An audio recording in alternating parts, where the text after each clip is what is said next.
Es un gusto continuar con el ciclo de conferencias en este Congreso Internacional de Derecho Comparado con motivo del homenaje del doctor Lucio Pegoraro, un extraordinario jurista. Y hoy nos acompaña una jurista también de muy alta talla, la doctora Rosario Tur Ausina de España, quien ha sido designada miembro honorario también de la Academia Mexicana de Derecho, en nombre de la Academia Mexicana de Derecho, de tu servidor como presidente, de Silvia Bagni, que ha sido precisamente también puntal en la organización de este congreso tan importante. Te damos la bienvenida, Rosario. Muchas gracias por la invitación. Mi agradecimiento personal a usted y a la profesora Silvia Bagni, por supuesto a la Academia Mexicana, por este honor, por poder participar y por ese nombramiento. Perfecto, pues la doctora Rosario Tur Ausina es catedrática de Derecho Constitucional, doctora en Derecho y licenciada en Ciencias Políticas. Ha sido directora de la Revista Europea de Derechos Fundamentales, también secretaria y codirectora de la Revista General de Derecho Público Comparado.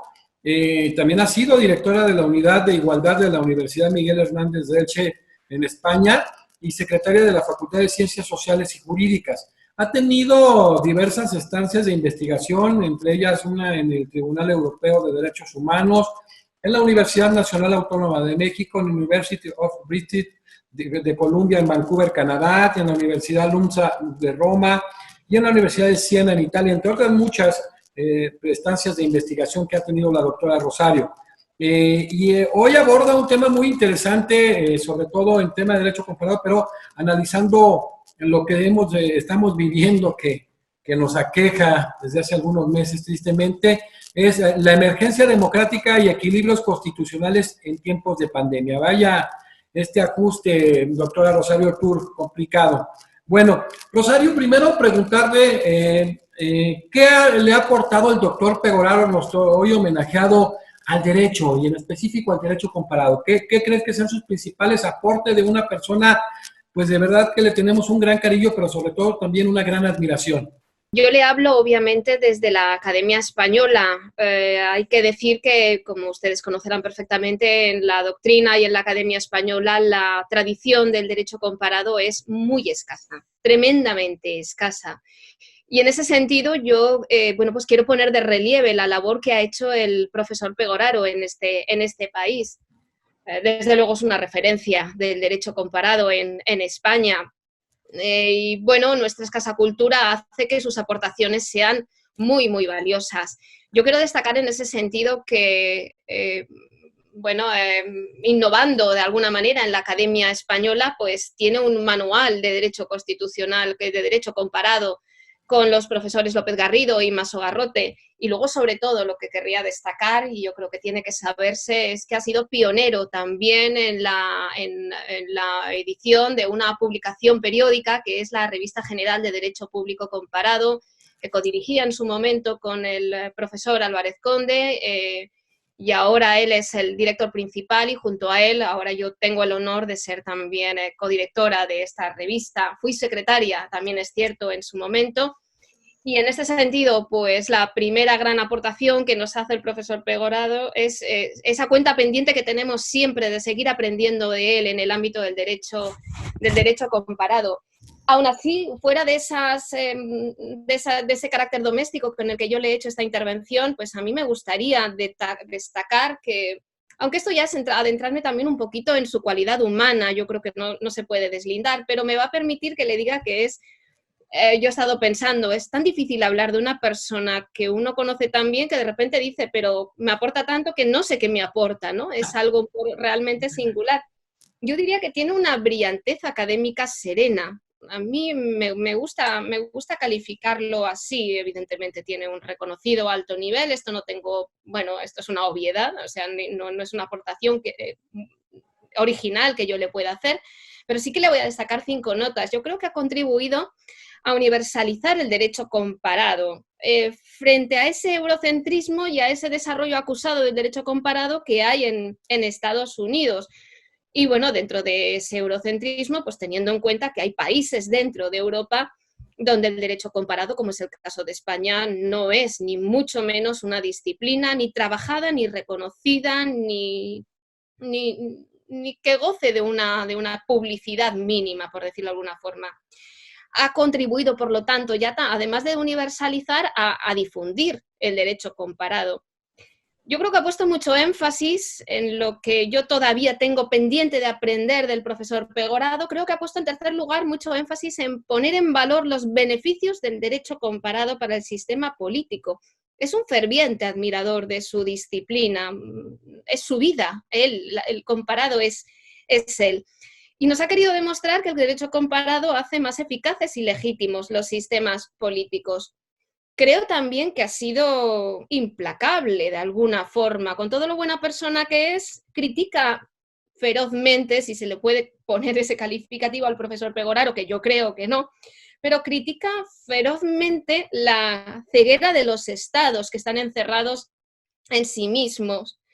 Y bueno, finalmente yo creo que ha contribuido también a considerar, que esto es algo que a lo que yo le doy es un especial valor, porque también soy politóloga, a considerar la necesidad de que el derecho público y de que el derecho constitucional, tengan una visión interdisciplinar a través del comparado. Él habla de esas aportaciones que no son tampoco meramente auxiliares, sino que son un bastión importante en el derecho público y en el derecho constitucional de esas ciencias auxiliares, y creo que eso él lo pone en valor gracias precisamente porque se dedica al derecho comparado. Podríamos hablar solo del profesor Pegoraro y no hablar de nada más, pero no creo que sea este el objetivo.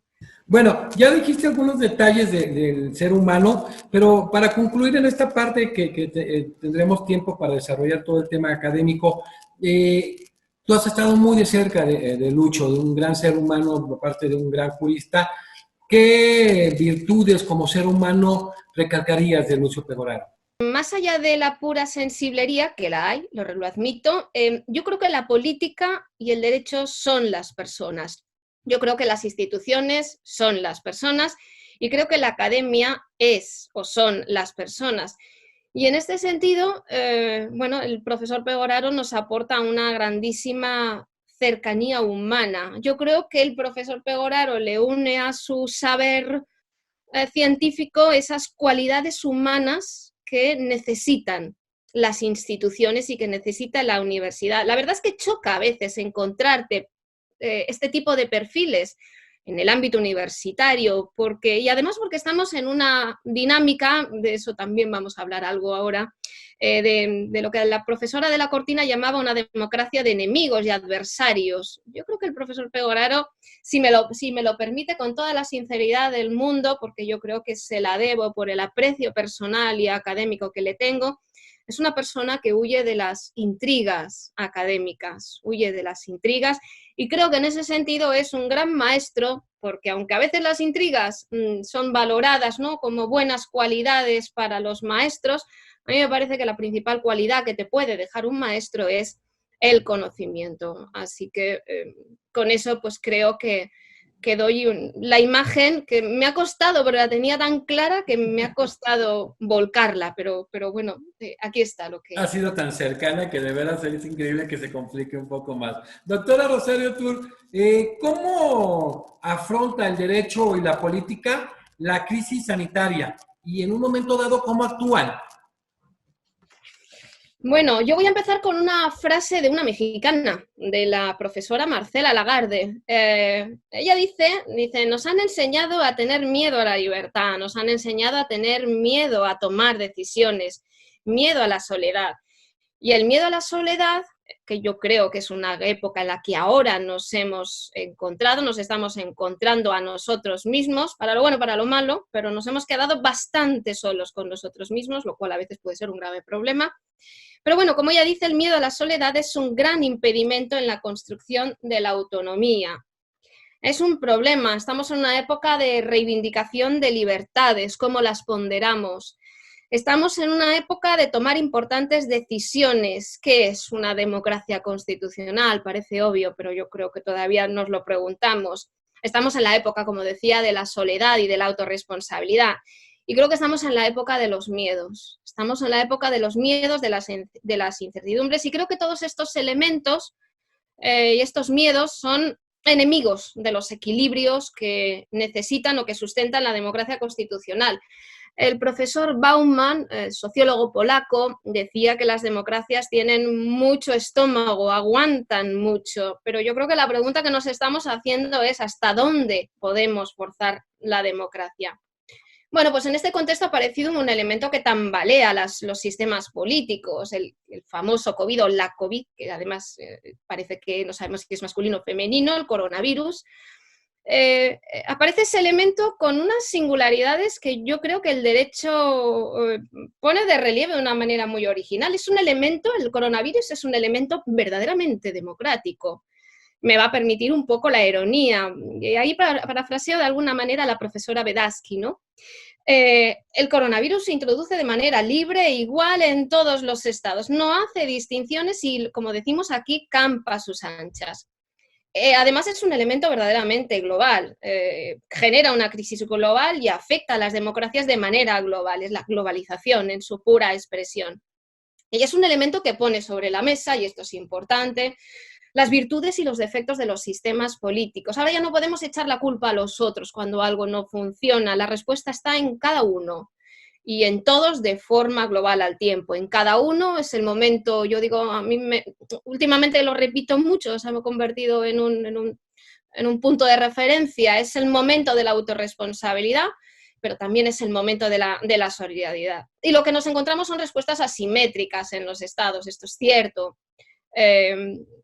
Por los desequilibrios que van existiendo y donde valoramos cuál va a ser, donde estamos valorando cuál va a ser la capacidad de respuesta.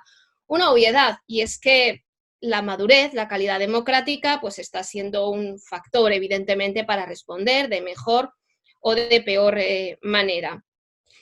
En definitiva, estamos hablando del coronavirus, en cuarto lugar, pues de un elemento que se nos está poniendo a prueba, y no voy a entrar en estos conceptos, pero los dejo abiertos, pone a prueba el principio democrático y la lealtad constitucional, que no es fidelidad ciega. Bueno, pues en este contexto lo que nos encontramos es la famosa crisis, ¿no? En España no abandonamos la crisis, en Europa no abandonamos la crisis desde hace 10 o 12 años, crisis territorial, crisis financiera, crisis sistémica y ahora la crisis sanitaria que ya nos introduce en esa crisis global. Bueno, yo creo que, y yo quería hacer estas pequeñitas reflexiones también sobre lo que representa la crisis. La crisis tiene varias lecturas, no añado aquí nada novedoso, una visión catastrofista, el sistema se derrumba con un pesimismo político-jurídico. Yo no creo en esta visión, yo creo en la ilusión de la democracia. Y yo creo que también en las crisis hay una visión constructivista, es una oportunidad para el progreso, una oportunidad para pensar y repensar en la Constitución y en los instrumentos de excepción, y para poner a prueba los presupuestos democráticos, recuperar la confianza, reequilibrar desigualdades y algo muy importante, que es valorar la centralidad de los derechos. Los derechos no son un elemento accesorio, si esto ya lo sé, lo venimos diciendo desde siempre. Pero a ver, un momento, yo creo que ahora por fin, lamentablemente, nos hemos dado cuenta de que la libertad, la salud, la participación, la educación, por decir los que están más en juego, condicionan la vida diaria y pueden poner en jaque a todo un sistema cuando fallan. Por fin nos hemos dado cuenta de la centralidad de los derechos de la persona. Esto nos lleva a una serie de moralejas. Las crisis son connaturales al éxito o al fracaso del constitucionalismo. El recurso a la excepcionalidad no es actuar al margen del derecho, sino para mantener la esencia del derecho, para defender el sistema político. Y los estados de crisis en los que nos encontramos pues suponen simple y llanamente valorar cómo o hasta dónde forzamos o tensionamos los límites de la libertad y de la igualdad con garantías, que es lo que estamos buscando: proporcionalidad, pluralismo, autorresponsabilidad, controles, colaboración de poderes que se está deteriorando claramente. Bueno, pues a partir de este contexto yo creo que nos hemos encontrado, un poco cerrando la pregunta que me hacías, tres ámbitos que están interactuando intensamente, que son la ciencia, la política y el derecho. Yo aquí cito a un italiano, cito a Carneluti, a Francesco Carneluti, gran jurista interdisciplinar italiano. Él decía que quien solo conoce el derecho, ni siquiera conoce el derecho. Me parece una frase magistral, ¿no? Y además que conecta muy bien el derecho con la ciencia, La ciencia que aparecía ahí como un ámbito residual, aparecíamos de vez en cuando en los distintos ámbitos, y evidentemente la política. Ahora la ciencia pues, se coloca ahí en una relación a tres, cuando antes era una relación a dos. Yo quiero decir que en esta relación que estamos además viviendo ahora muy intensamente entre ciencia, política y derecho, hay tres grandes hándicaps de los que a mí me gusta de vez en cuando hablar, y lo hago también muy brevemente. Una democracia mediática, una democracia mediática. La democracia es lo que se ve en los medios. La pregunta es cómo se gestiona la comunicación de la gestión política. Y eso nos introduce en algunas cuestiones puntuales, ejemplos que yo quiero citar, como el caso de los expertos gestionando la política sanitaria. En España hemos tenido un poco esa circunstancia de ver cómo en ocasiones las personas expertas sustituyen la labor de los políticos. Yo creo que los expertos no son políticos y los políticos pueden ser expertos, pero cuando hacen de políticos no hacen de expertos. Esto lo entenderá usted perfectamente. Un científico, un experto puede decir, se le puede hacer una pregunta y puede decir no lo sé, o lo tengo que verificar, o es una pregunta de investigación o es una cuestión no contrastada. Un político no puede resolver, no puede contestar de este modo. Y eso ha generado pues, una cierta incertidumbre, creo yo, que es todo lo que está generando de alguna manera este contexto. ¿Dónde está la democracia? Los medios, en esta democracia mediática, los medios no pueden, las redes no pueden sustituir a las instituciones y a las categorías clásicas. Y una de las cuestiones a las que yo voy a llegar, o que yo le voy a decir después, es precisamente que la gran hermana pobre de todo este conflicto, de toda esta crisis, ha sido precisamente el Parlamento. El Parlamento ha sido los parlamentos han sido los grandes damnificados. Primer hándicap, pues a democracia mediática. Segundo hándicap u obstáculo, una democracia efímera. Yo me imagino que les pasa a ustedes, esto podría ser objeto de un debate a muchísimas bandas, pero cuando parece que empezamos a conocer, a entender algo, llega una reforma, llega un cambio, llega un giro, La democracia es efímera y si algo sabemos en la academia es que el derecho y la política y la ciencia necesitan tiempo. Uno se prepara una conferencia, la madura, la piensa, porque seguramente cuando la vuelva a coger dice o matiza o haya puntos de análisis. Y el tercer hándicap, las democracias iliberales, los riesgos populistas, también este contexto es un caldo de cultivo. Yo sé que lo del populismo nos llevaría a otra conferencia, pero bueno, no nos gusta en democracia aquellos que quieren controlar el sistema político, orillando las instituciones, orillando las categorías dogmáticas, dejándolas aparte, apelando a un enemigo común, ahora se llama coronavirus, y en nombre o en interés del pueblo. Estas democracias iliberales pues son otro de los grandes obstáculos con los que nos estamos encontrando. Le voy a decir algo un poco curioso, la realidad no existe. Yo creo que lo que existe es la interpretación de la realidad.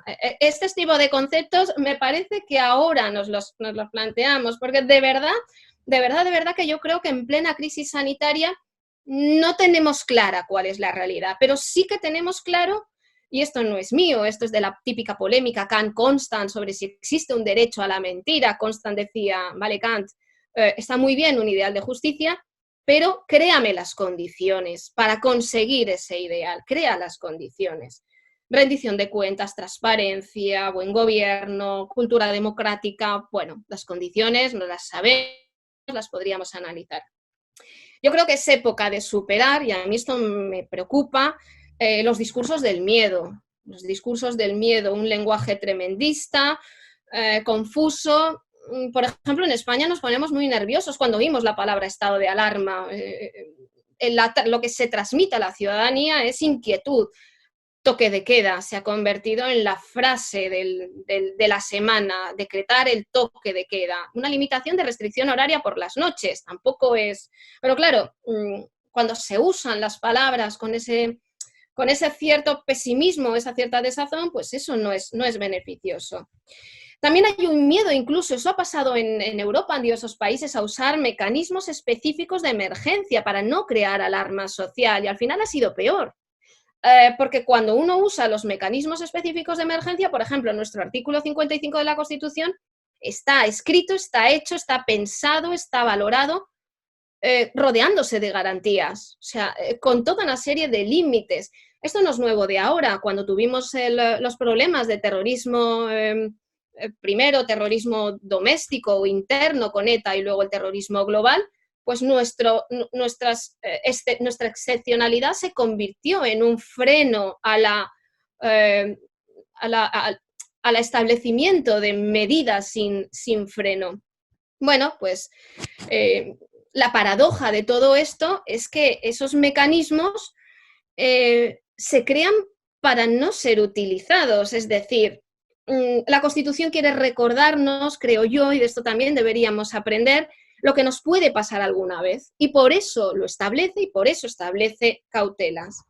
Y bueno, creo que también que tenemos que superar algo de lo que nos quejábamos muchas veces, la falta de pedagogía política. No vale solo lo que acuerdo o lo que no acuerdo, sino cómo lo explico. Me parece que los partidos políticos están desaprovechados. Los partidos políticos son agentes de socialización política, más allá de estar en las instituciones. Los medios de comunicación tienen una situación difícil, lo dejaré ahí. Ellos pueden contribuir a la pedagogía política, pero no lo tienen fácil. Yo no quiero cargar contra los medios. Y luego algo que además estaba ahí, el uso responsable por la ciudadanía de las redes sociales y de Internet. A ello le sumaríamos, y con esto pues yo creo que te he hecho una valoración genérica bastante amplia, que no podemos ahora, ya lo decíamos antes, pero ahora no podemos vivir en un electoralismo permanente. No podemos utilizar la pandemia para hacer campaña electoral, es un grandísimo error. Y tampoco podemos patrimonializar las conquistas constitucionales o despatrimonializarnos cuando son restricciones de libertades. Todo esto me parece un tremendo error. En este manejo de la trilogía que aludes tú, doctora Rosario Tur, ¿hasta dónde podemos llevar a tensionar los derechos de la persona? ¿Hasta qué punto? Bueno, yo creo que en esta pandemia o en esta situación de crisis, que no será ni la primera ni la última, y yo creo que hemos vivido ya episodios de poner en jaque el sistema parecidos con el punto de referencia que tenemos siempre cuando hablamos de esto, es el tema del terrorismo. Creo que aquí lo que está en juego es aquel famoso binomio de la libertad y la seguridad. A ver, cuando se habla de libertad y seguridad, o de poner en riesgo las libertades, yo le diría una cosa: no hay un binomio, es decir, no es una dialéctica veraz, es una falsa dialéctica. No hay que equilibrar nada, es lo que quiero decir. No tengo que equilibrar libertad con seguridad. Y te voy a contestar por qué creo que esto es así.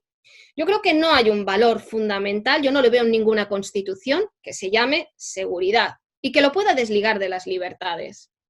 No veo un ideal de un valor superior que sea esa seguridad. A mí me parece que la seguridad o este binomio, lo que nos vendría bien, seguridad-libertad, es destruirlo y buscar más bien la seguridad en la ponderación de los derechos con las mayores garantías democráticas y constitucionales posibles. Yo creo que si hacemos ese ejercicio constantemente, entonces podemos sentir la seguridad.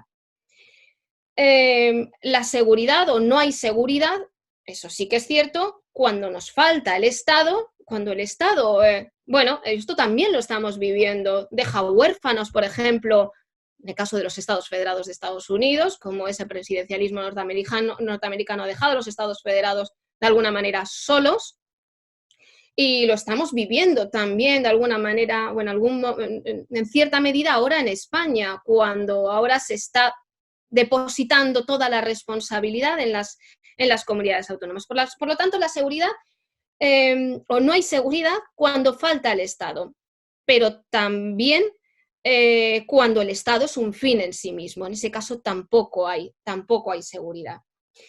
A mí me parece que la seguridad vendría a ser un estado psicológico, en realidad, un estado psicológico colectivo, del que emana un interés difuso y cuya tutela última es una competencia exclusiva del Estado. O mejor dicho, no exclusiva, es competencia central del Estado, pero no exclusiva del Estado, y que conlleva un equilibrio entre derecho, paz y libertad. Eso sería la seguridad, pero no tengo que elegir. Esto es lo que yo quiero decir. No tengo que elegir entre seguridad y libertad. Se habla mucho de esto y yo lo saco precisamente para romper con ello, para destruirlo. Ahora bien, hay que tener en cuenta ciertos obstáculos en estas ponderaciones. Mucho ojo, por ejemplo, cuando la circulación del poder en estas situaciones de crisis o bien no existe o bien se aminora. Ya te he adelantado con anterioridad cómo están bajando de intensidad el rol de los parlamentos. Y también es un hándicap cuando falta la normatividad constitucional, cuando huimos de la Constitución, cuando nos separamos de ella. Cuando esto ocurre, cuando las instituciones, cuando no circula el poder, cuando no hay retroalimentación entre los poderes o cuando falta el valor normativo de la Constitución, entonces sí, entonces la seguridad se convierte en un orden ideal. Y aquellos que son disidentes, pues son un peligro para la seguridad y para las personas, con lo cual al final quiebra el sistema de derecho. Por lo tanto, si queremos evitar que la seguridad se convierta en un valor superior que implique el sacrificio de las libertades sin más, pues yo creo que para empezar, y estos son criterios, ¿no? Yo podría poner muchos ejemplos, lo voy haciendo puntualmente. No se puede actuar, por ejemplo, con un poder general de prevención. No puedo decretar un estado de alarma sin plazo. No puedo actuar de manera preventiva, restrictiva, sin plazo, sin filtros ante tribunales, sin filtros ante el Parlamento, por ejemplo.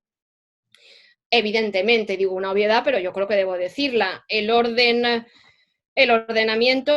no puede, y el poder no pueden invocar en abstracto motivos de seguridad para restringir. La pandemia en este sentido, pues bueno, es una dura prueba de fuego. Yo creo que nunca, como hasta ahora, habíamos vivido estas restricciones de derechos.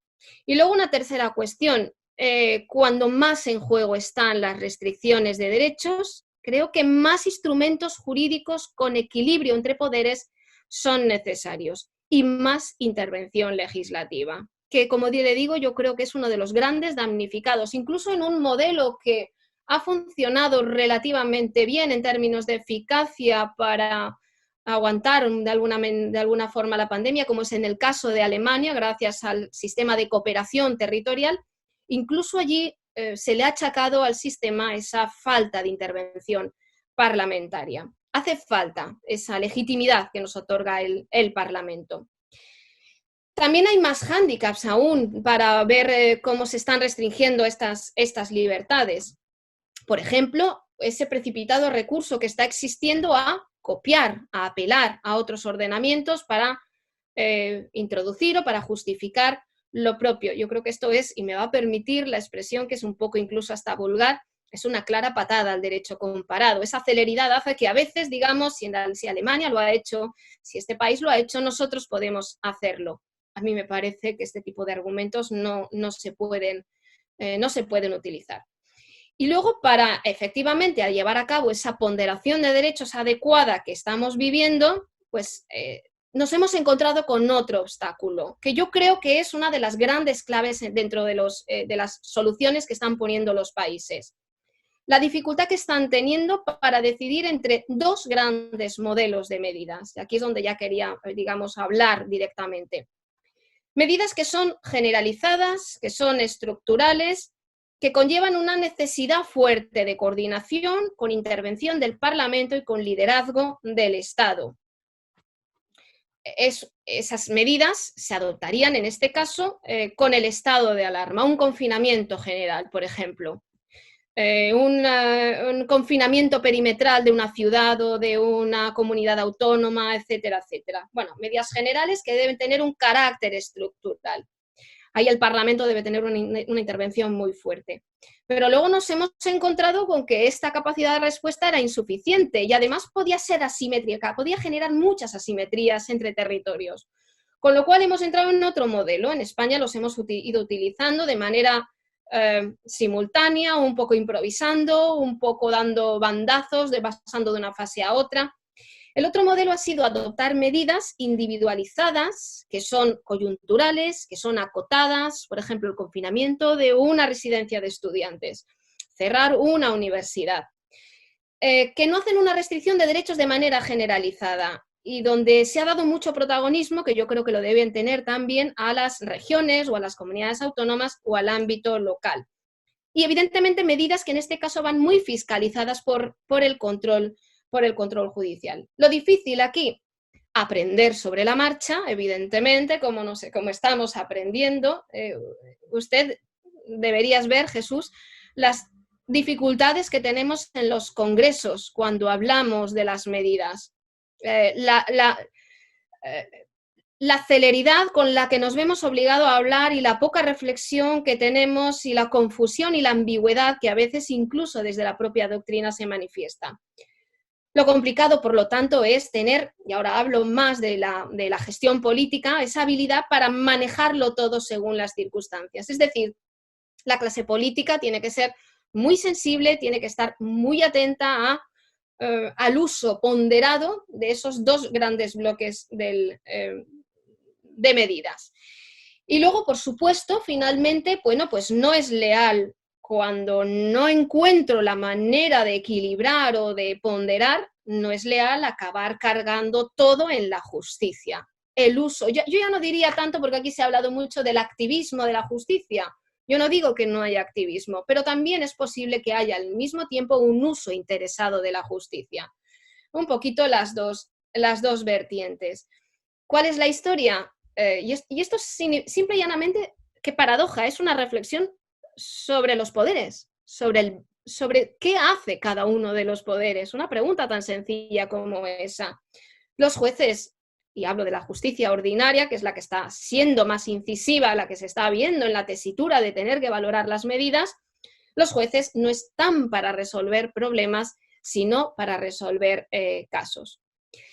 Y todo ello, finalmente, por no hablarte de la tentación de configurar esto que se llaman derechos tiranos, ¿no? La salud, de repente, un derecho que en muchas constituciones, por ejemplo, en algunas del ámbito europeo, aparece como un derecho menor, como un derecho social de segunda, tercera categoría, y que de repente, de ser la hermana pobre, se convierte en un gran derecho.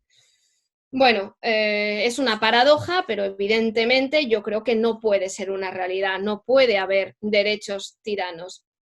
Y una última cuestión que yo creo que es interesante y que daría para un debate larguísimo, que es el debate entre el individualismo y el colectivismo. Esto no tiene que ver con la solidaridad. No estoy diciendo que el individualismo conlleve ser poco solidario y una sociedad que es colectivista sea muy solidaria. No, yo hablo de la responsabilidad. Es una dicotomía que planteó Víctor Cuesta en un artículo muy interesante en El País en marzo del 2018 sobre en qué medida somos responsables y cómo somos responsables en países individualistas y en países colectivistas. Los países individualistas, países nórdicos, países anglosajones, Francia, Alemania, Suiza, son sociedades del yo. Son sociedades donde donde se incentiva que cada ciudadano es responsable de sí mismo. Las sociedades del nosotros, donde yo creo que estamos más cerca, evidentemente los países asiáticos, pero donde estamos también más cerca Latinoamérica y es evidentemente España, ahí los ciudadanos tienden a identificarse con un grupo más o menos amplio, depende del ámbito en el que nos movamos, una familia, un partido, un colectivo, y sus integrantes se cuidan a cambio de lealtad. Si cae uno, caen todos. No interesa tanto el problema ni quién lo genera, por lo tanto no interesan las vicisitudes de cada una de las personas. Lo que interesa es la supervivencia del grupo. Pues bien, yo creo que este colectivismo, y esta es una idea evidentemente muy abierta y que merecería un debate muchísimo más profundo, pero esta idea del colectivismo creo que nos está jugando un flaco favor porque elimina en cierta medida la autorresponsabilidad. Los debates, por ejemplo, en nuestro país son muy intensos sobre por qué no cumplimos, por qué no somos autorresponsables. A menor autorresponsabilidad, más medidas restrictivas, más imposición. Y en ese sentido, pues bueno, yo creo que debemos valorar o deberíamos tomar en consideración ese plus que nos añade ese individualismo, esa autorresponsabilidad, que puede verse un poco como egoísmo, pero que en cierta medida, haciéndonos cada uno más fuertes, creo que hacemos más fuertes al grupo o a la sociedad o al sistema político. Rosario, después de hacer este análisis tan profundo, ¿está respondiendo de verdad el constitucionalismo multinivel en este momento? Pues esta sería un poco el punto, ¿no? El colofón de alguna manera. El constitucionalismo multinivel se ha puesto muy de moda, evidentemente, en las últimas décadas. Y claro, cuando hablamos del multinivel, pues siempre buscamos que debe haber un equilibrio entre los distintos niveles de gobierno. El multinivel no es una mera suma de niveles, sino una interacción constante y una capacidad para verdaderamente enlazar unos niveles con otros. Se trata de eso, de encajar los niveles de gobierno, y si el constitucionalismo multinivel era una tarea pendiente ya antes, yo creo que ahora se ha convertido en una necesidad de abordarlo de una manera mucho más seria y mucho más profunda. Se ha puesto en evidencia sus fallos, ese multinivel, por decirlo de alguna manera, que se está comportando de una forma torpe, poco hábil. La excepción, como le digo, parece ser Alemania, pero porque Alemania maneja un federalismo de ejecución que enfatiza muy fuertemente precisamente los instrumentos jurídicos de cooperación. Como le digo, yo creo que el constitucionalismo multinivel de la emergencia que estamos viviendo ahora, pues muestra esa débil coordinación, muestra una grandísima fragmentación, la soledad de los distintos entes de gobierno, muchos municipios que se ven solos poniendo medidas, muchas regiones, estados federados que se ven solas también. Y bueno, esa dificultad, pues, de alguna manera, por articular un liderazgo coherente desde el centro. Al final el sistema en sí pues, se muestra incoherente, y si a ello le sumamos las reacciones tardías por factores diversos, la reacción de la OMS o la reacción, por ejemplo, en nuestro ámbito de la Unión Europea, pues evidentemente yo creo que es uno de los problemas más graves que estamos viviendo. Esto tiene un riesgo, y yo creo que por eso es momento de, como te decía al principio, de repensar las cosas. Puede haber una pérdida de confianza. Si ya antes había una poca confianza en algunas instituciones, ahora se pueden acentuar. Y luego también nos encontramos con un uso distorsionado de las fuentes del derecho. Este es un tema muy interesante, cómo las fuentes del derecho dejan de ser lo que era, de alguna forma, y cómo se usan para sortear controles, por decirlo de alguna forma, para evitar controles.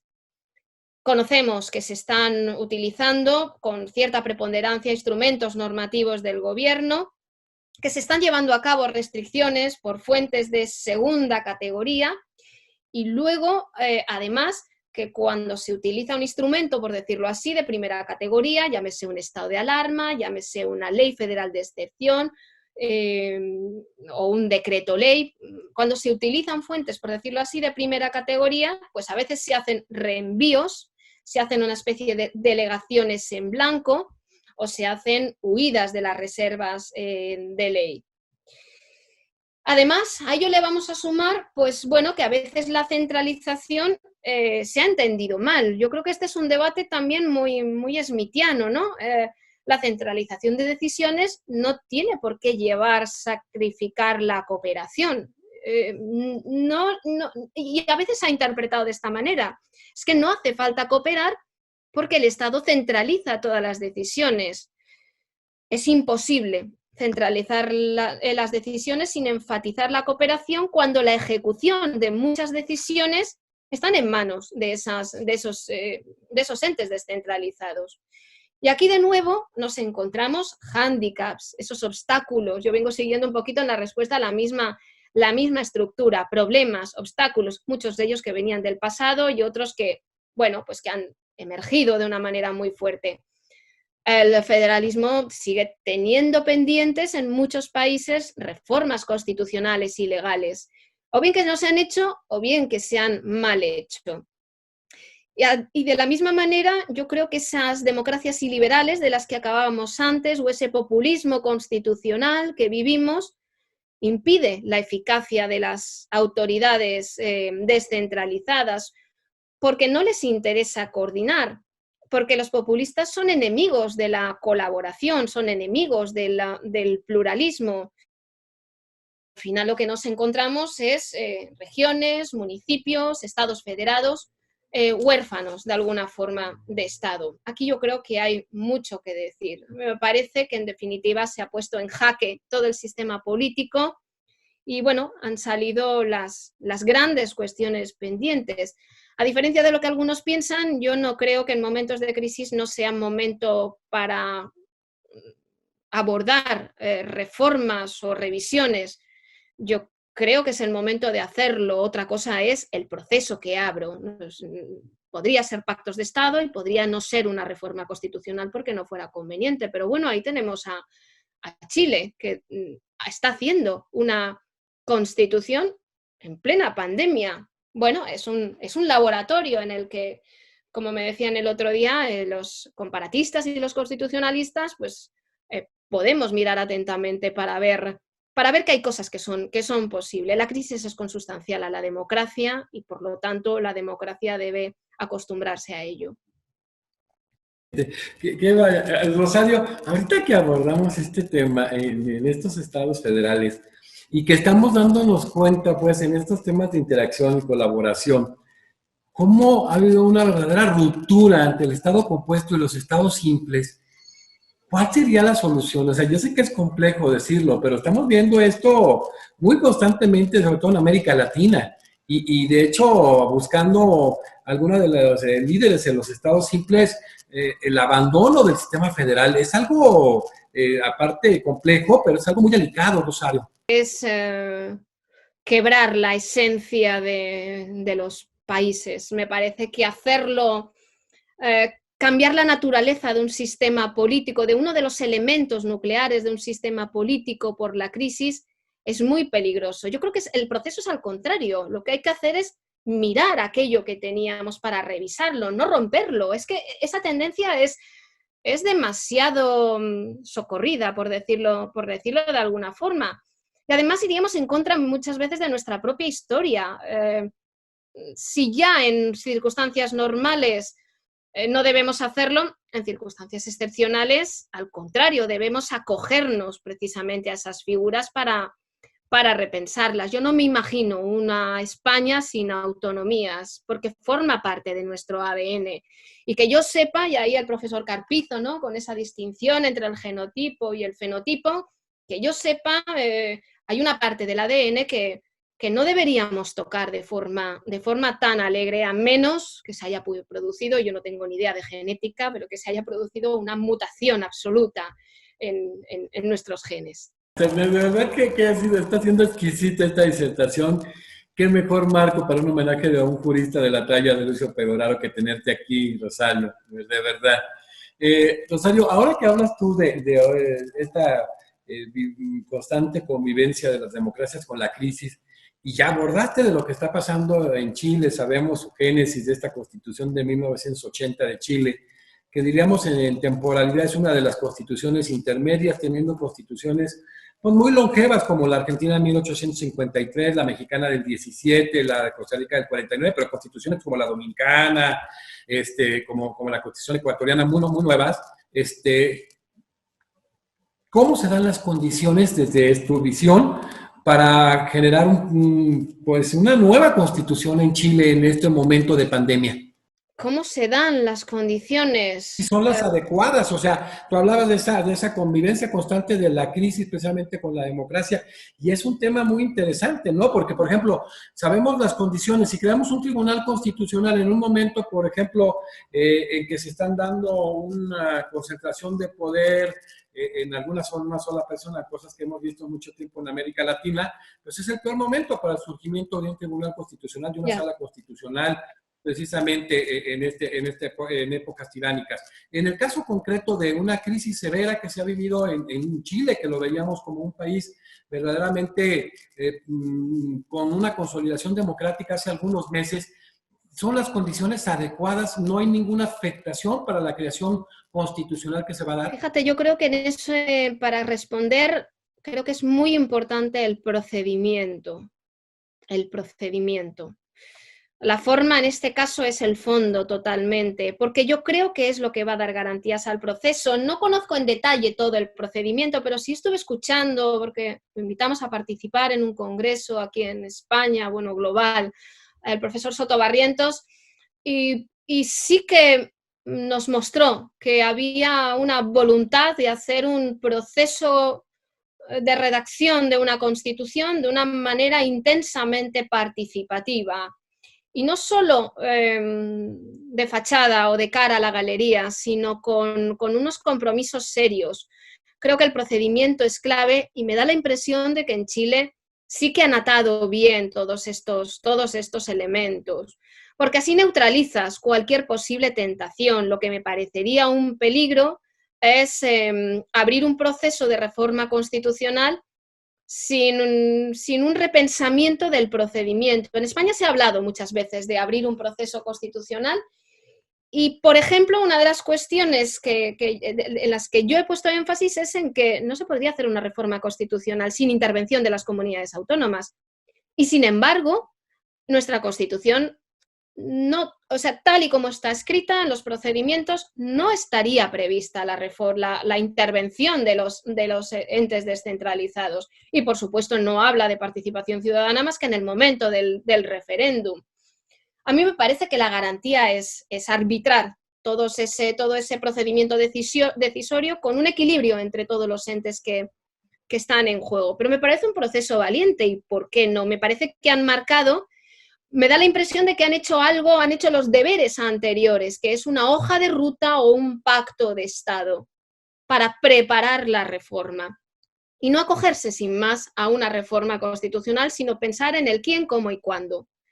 Y yo creo que eso es un elemento positivo. Luego puede pasar cualquier cosa, pero si esto es así, si se dan todas esas condiciones, ¿por qué no? ¿Por qué no? ¿En qué contexto se hizo, no sé, la Revolución Francesa? En momentos de no sé, ¿en qué contexto se hicieron la Constitución mexicana de 1917? Las constituciones de la segunda posguerra. ¿Cómo se hizo la Constitución republicana de la Constitución española de la Segunda República? Claro. En un clima de violencia brutal. Pero me parece que son momentos para enfrentarnos a ello y superar heridas del pasado o déficits del pasado cuando están claros. Parece que en el caso chileno esos déficits están bastante claros. Sí, es que cuidar precisamente las formas en este proceso abrogatorio. Qué importante, ¿no? Abordar estos temas ahora que estamos viviendo ese proceso y que desde donde lo estamos viendo puede ser un claro ejemplo y un elemento de análisis dentro del derecho comparado para América Latina muy importante. Pues no quisiéramos determinar, de verdad, cuando voy a empezar a hablar de las reflexiones finales, estoy muy contento, Rosario. Ha sido una hermosa disertación. Me ha encantado en lo personal, yo sé que a todo el público le ha encantado.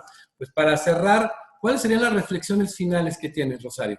Pues a mí me gusta siempre un colofón, ¿no? Dejar un punto final, no dejar a nada abierto. Yo creo que estamos buscando un constitucionalismo, yo me voy a quedar con esta palabra, resiliente. Un constitucionalismo resiliente. Es decir, un constitucionalismo que es capaz de superar los momentos traumáticos, de aceptar las dificultades, que no significa aceptar todo, sino aceptar que hay dificultades, que forman parte, ¿no? Constituciones del conflicto, como las llamaba el profesor Fioravanti. Un constitucionalismo que no vive en la decepción constante. Lo cierto es que hay algunas sociedades que somos más pesimistas que otras, ¿no? Pero no se puede vivir. Un constitucionalismo resiliente no puede vivir en la decepción constante, que sobrevive sin cortoplacismo, que no mira solo al corto plazo, y que sabe conectar, que es uno de los grandes debates, las decisiones, las responsabilidades y la ejecución. pero sobre todo, esto es muy jovesiano, ¿no? Que sabe vivir en la incertidumbre, que sabe vivir asumiendo que hay un miedo y que hay que enfrentarse a él, no hay que huir de él o tomar decisiones precipitadas. Hay que tener en cuenta, en este sentido, que también tenemos que asumir una cuestión importante, y es que la democracia es un sistema de gestión política en la que ganamos mucho, libertad e igualdad. Bueno, yo creo que si algo hemos aprendido ahora es lo valiosa que es la libertad y cómo nos encontramos a nosotros mismos sin libertad y no nos aguantamos a nosotros mismos. Esto es muy grave. La democracia es ese sistema maravilloso de libertad y de igualdad, pero es un sistema que agota y que cansa muchísimo, y hay que estar preparado para ello. Hay que estar dispuesto a gestionar la incertidumbre, las dudas, los miedos. Hay que saber que en la democracia uno se va a cansar, pero creo que es el precio que pagamos por tener las más altas cotas de libertad y de igualdad que hemos tenido en muchos siglos y a las que parece que no queremos renunciar.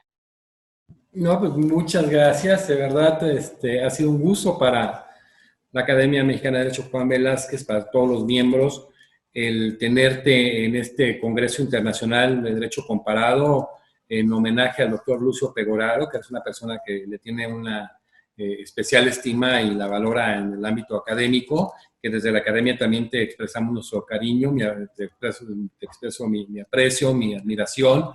De verdad, reitero, ha sido una disertación exquisita, nos has venido acompañando en varios eventos académicos y eso nos da muchísimo gusto como miembro honoraria ahora de la Academia. Y de verdad, doctora Rosario Tula Usina, muchas gracias por estar en este gran homenaje que entre varios hemos gestionado toda la Academia, en el caso de Silvia Wagner, que ha hecho un gran trabajo también de la mano con el equipo de la Academia. Es decirte que yo creo que esto engalana un homenaje para un comparatista extraordinario, digamos, fuera de serie, que le ha aportado mucho al derecho, en el caso concreto nosotros, al derecho constitucional, y que a final de cuentas tener 11 expertos de 11 diferentes países en este homenaje, pues le ha dado una gran riqueza. Muchísimas gracias por estar en la Academia, muchísimas gracias por estar en el homenaje al doctor Lucio Pegoraro. Las gracias se las doy yo por esta oportunidad. Es todo un honor, es un lujo, es emotivo y es un auténtico placer. Pues ha sido un gusto tener en el marco de este Congreso Internacional de Derecho Comparado, en homenaje al doctor Lucio Pegoraro, a la doctora Rosario Tula Usina de España, quien es también orgullosamente miembro honorario de la Academia, catedrática de Derecho Constitucional y doctora en Derecho y licenciada en Ciencias Políticas, entre otras muchas cosas, abordando un tema tan importante, no digamos tan de moda, sino con tanta la necesidad de su abordaje como lo es la emergencia democrática y equilibrios constitucionales en tiempos de pandemia. Concluimos una extraordinaria disertación, yo diría, reitero, exquisita, y continuamos con la siguiente en el marco de este Congreso Internacional de Derecho Comparado. Muchísimas gracias y nos vemos en la próxima disertación.